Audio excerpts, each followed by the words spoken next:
पश्चिमी यूपी में मुसलमान हो रहे अखिलेश के खिलाफ कांग्रेस और मुस्लिम धर्मगुरु बिगाड़ देंगे अखिलेश का खेल।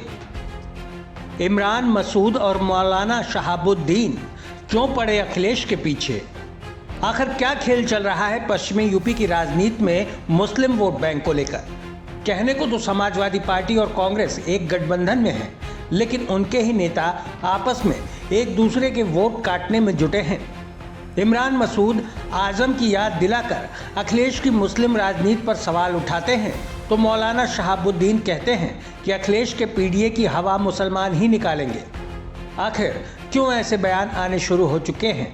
क्या इसके पीछे एक सोची समझी सियासत है, या सच में अखिलेश से पश्चिमी यूपी के मुस्लिम दूरी बनाते जा रहे हैं और कांग्रेस के नज़दीक जा रहे हैं? इस रिपोर्ट में इसी बात का विश्लेषण करेंगे। तो मुस्लिम वोट वाला सियासी खेल समझने के लिए ज़रूरी है पश्चिमी यूपी में मुस्लिम वोट कितने हैं और उनकी नुमाइंदगी कौन कौन कर रहा है।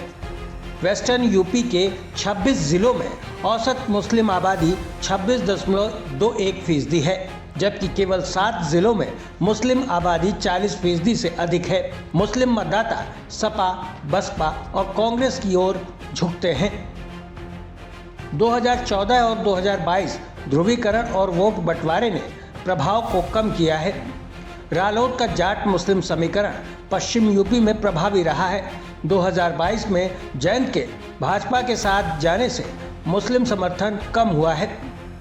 इन सारे समीकरणों में 2024 का चुनाव सबसे अहम माना जा सकता है, क्योंकि समाजवादी पार्टी ने बर्क, इकरा, नदवी जैसे उम्मीदवार खड़े करके एक नई फौज तैयार करने की कोशिश की, और इन सब की जीत ने इस कोशिश को सफल प्रयोग भी साबित किया।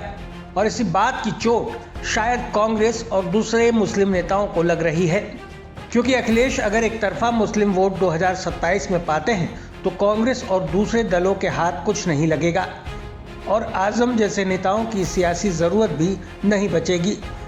शायद इसीलिए मौलाना शहाबुद्दीन और इमरान मसूद जैसे लोग खुलकर सामने आ रहे हैं, ताकि मुस्लिम वोटों को अपने पाले में लाकर अखिलेश को चैलेंज किया जा सके।